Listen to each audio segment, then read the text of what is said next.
সামনে আসতেই আতঙ্কে রাতের ঘুম উড়েছে এলাকাবাসীদের। মালদার কালিয়াচক ১ নম্বর ব্লকের সুজাপুর এলাকায় সরকারি কর্মতীর্থ ব্যবহার করা হচ্ছে বিভিন্ন ধরনের আতশবাজি মজুত রাখার ক্ষেত্রে। আর এ নিয়েই স্থানীয় বাসিন্দাদের মধ্যে অসন্তোষ তৈরি হয়েছে। পাশাপাশি ক্ষোভ প্রকাশ করেছেন সুজাপুর এলাকার বাসিন্দারা। দ্রুত সুজাপুর এলাকার একমাত্র কর্মতীর্থ কেন্দ্র থেকে আতশবাজির গোডাউন সরানোর দাবিও জানানো হয়েছে প্রশাসনের কাছে। অবিলম্বেই বাজি সরানো না হলে একজোট হয়ে আন্দোলনে নামবেন তারা। স্থানীয় সূত্রে জানা গিয়েছে, কালিয়াচক ১ নম্বর ব্লকের সুজাপুর গ্রাম পঞ্চায়েতের মধুঘাট ব্রিজ পেরিয়েই ১২ নম্বর জাতীয় সড়কের পাশে রয়েছে এই কর্মতীর্থ। রাজ্য সরকারের নির্দেশ অনুযায়ী প্রতিটি ব্লক এবং গ্রাম পঞ্চায়েত এলাকায় বিভিন্ন স্বনির্ভর গোষ্ঠী এবং ক্ষুদ্র ব্যবসায়ীরা নিজেদের হস্তশিল্প এবং তাদের হাতে তৈরি নানান পণ্য সামগ্রী এসব কর্মতীর্থ থেকে বিক্রি করতে পারবেন। পাশাপাশি মাঝে মধ্যেই এসব কর্মতীর্থের মাধ্যমেই স্বনির্ভর গোষ্ঠীদের বিভিন্ন সামগ্রীর প্রদর্শনী করা হবে। মূলত বিভিন্ন এলাকার বেকার যুবক যুবতীদের স্বনির্ভর করে তুলতে কয়েক বছর আগে রাজ্য সরকার এই কর্মতীর্থগুলি গড়ে তোলার ব্যবস্থা করেছে। কিন্তু অভিযোগ উঠেছে, সুজাপুর এলাকার জাতীয় সড়কের পাশে এই সরকারি কর্মতীর্থে এখন আতশবাজি মজুত করে রাখা হচ্ছে। সেই কর্মতীর্থকে গোডাউন হিসেবে ব্যবহার করা হচ্ছে। কর্মতীর্থের পাশে রয়েছে বিদ্যুৎ সংস্থার বিদ্যুৎ সাপ্লাই প্রজেক্ট, সেখান থেকে বিদ্যুৎ সাপ্লাই হয়। এই এলাকায় একদিকে যেমন জনবসতি রয়েছে, অন্যদিকে বেশ কিছু কারখানা, কাঠের মিল রয়েছে। তাই পুরো বিষয়টি প্রশাসনের নজরে আনা হয়েছে। মালদা মার্চেন্ট চেম্বার অব কমার্সের সভাপতি জয়ন্ত কুণ্ডু জানান, বর্তমানে আতশবাজি বিক্রেতাদের নির্দিষ্ট কোনো গোডাউন নেই। সংশ্লিষ্ট সংগঠনের পক্ষ থেকে প্রশাসনের কাছে সরকারি জায়গা এবং গোডাউন পাওয়ার জন্য দাবি জানানো হয়েছিল। তাই আপাতত ওই এলাকার একটি সরকারি কর্মতীর্থে আতশবাজি মজুত করার ক্ষেত্রে প্রশাসনের সহযোগিতা মিলেছে। সেখানে সবুজ বাজি রয়েছে, যথেষ্ট নিরাপত্তার মধ্যে রয়েছে, ভয়ের কোনো কারণ নেই। মালদা জেলা শিল্প কেন্দ্রের জেনারেল ম্যানেজার মানবেন্দ্র মণ্ডল জানিয়েছেন, যেখানে আতশবাজিগুলি রাখা হয়েছে সেগুলি নিরাপত্তার মধ্যেই রাখা হয়েছে। সেখানে কোনো ইলেকট্রিসিটি ব্যবস্থা নেই। সবুজ জাতীয় আতশবাজি রাখা হয়েছে। এলাকার মানুষের আতঙ্কিত হবার কোনো কারণ নেই। তবে আমরা ইতিমধ্যে একটু জনবসতির বাইরে শহর থেকে দূরে দুটি জায়গা দেখা হচ্ছে। জায়গা পেলেই বাজিগুলি আমরা কর্মতীর্থ থেকে বের করে আনব। এই ঘটনা কি কেন্দ্র করে শুরু হয়েছে রাজনৈতিক বিতর্ক। দক্ষিণ মালদা বিজেপির সাধারণ সম্পাদক বিশ্বজিৎ রায় জানান, বেকার যুবক যুবতীদের জন্য কর্মতীর্থ করা হয়েছিল, কিন্তু সুজাপুরে আমরা দেখলাম সেই কর্মতীর্থে আতশবাজি রাখা হচ্ছে। তার পাশেই রয়েছে বিদ্যুৎ দপ্তরের পাওয়ার হাউস, যেখানে জনবসতিও রয়েছে।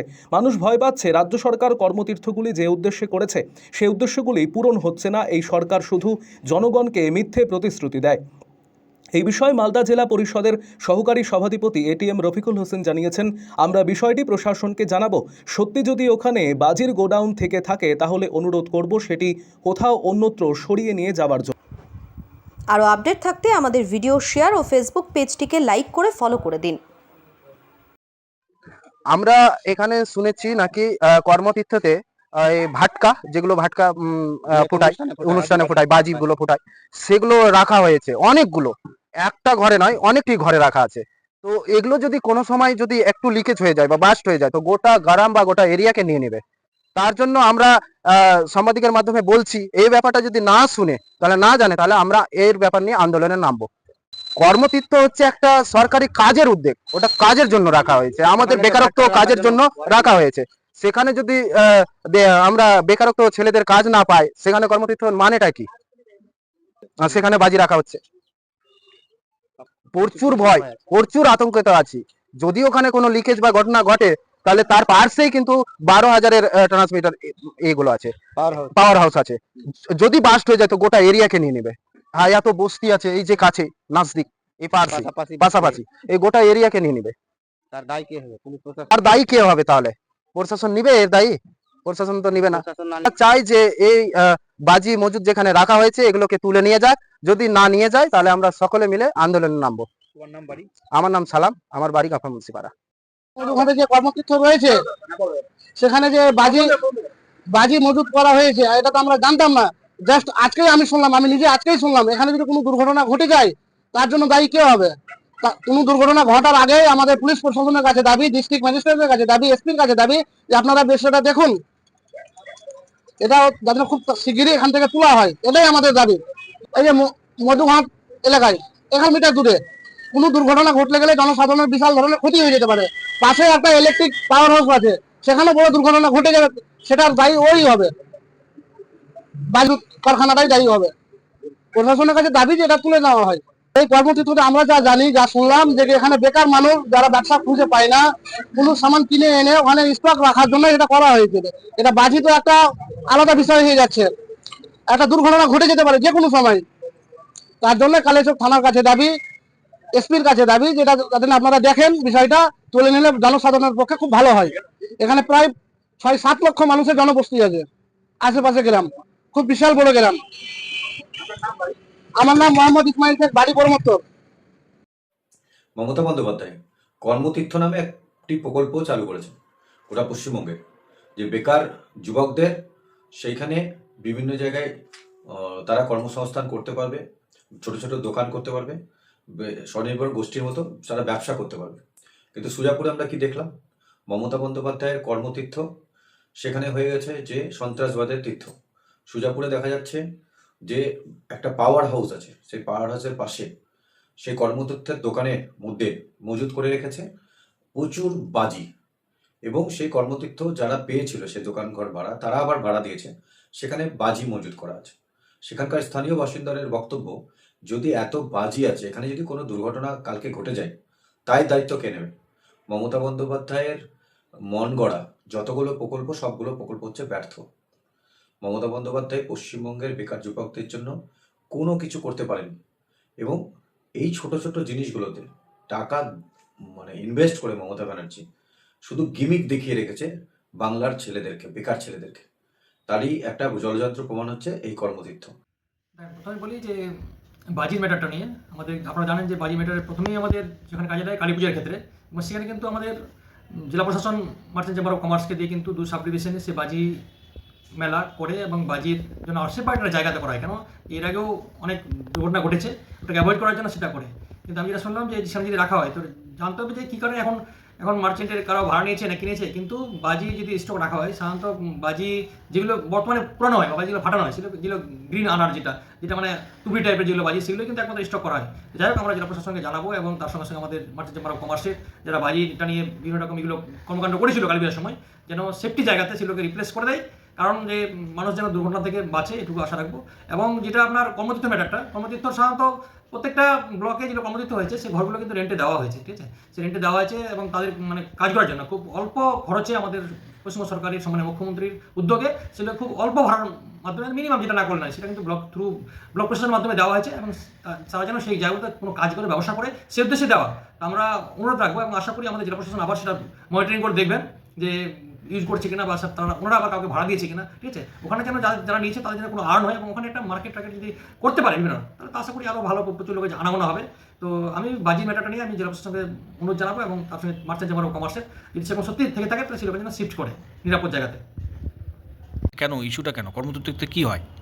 দেখুন, আমাদের যেটা মূল উদ্দেশ্য সরকারের মানুষের জীবন সেভ করা।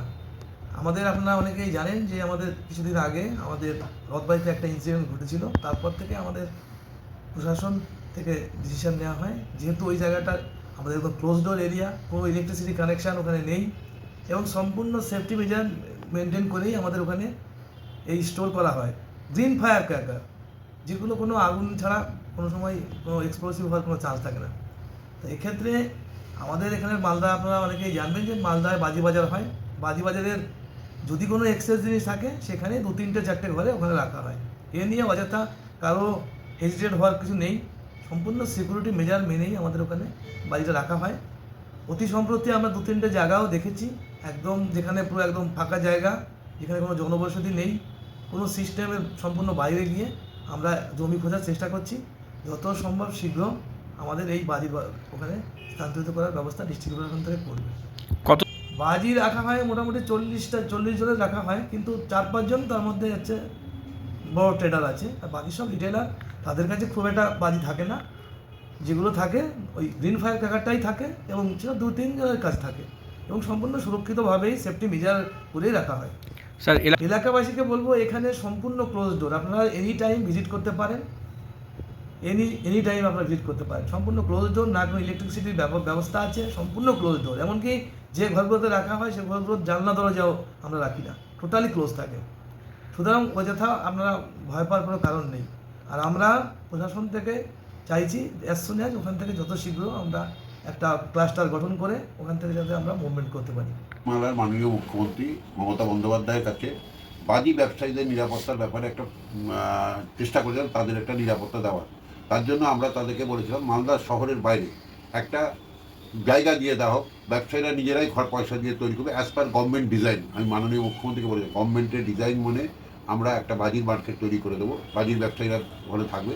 এখানে মোটামুটি 51 থেকে 52-55 জন ব্যবসায়ী বাজি ব্যবসা করে জেলাতে, এবং যাতে নেতাজি মার্কেট যাতে ভবিষ্যতে আবার একটা নেতাজি মার্কেট যাতে তৈরি না হয় তার জন্য মাননীয় মুখ্যমন্ত্রীর কাছে বলেছিলাম। মাননীয় মুখ্যমন্ত্রী কিন্তু সেই ব্যাপারে মাননীয় তখনকার জেলা সমাহর্তাকেও এটা বলেছেন, আমরা চেষ্টা করবো মাননীয় নতুন যিনি আমাদের জেলা সমাহর্তার দায়িত্বে এসছে তার সঙ্গে আমরা কথা বলবো, বলেছি অলরেডি, এবং তার সঙ্গে আমরা কথা বলবো যে ভবিষ্যতে যাতে এই বাজি মার্কেটটাকে বাজি ব্যবসায়ীদেরকে যাতে একটা আলাদা জায়গা করে দেওয়া হয়। আর কর্মতীর্থ যে বাজির কথা উঠছে সেটা হচ্ছে সবুজ বাজি, যেটা নিরাপত্তার জন্য সেটা সম্পূর্ণ ঘেরাটেপ করা আছে।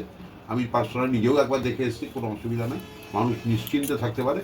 মানুষের নিরাপত্তার ব্যাপারটা যেমন ব্যবসায়ীদের যেমন একটা নিরাপত্তা, নিজেদের নিরাপত্তার জন্য তারা যেমন চেষ্টা, মানুষের নিরাপত্তাও তারা চেষ্টা আছে।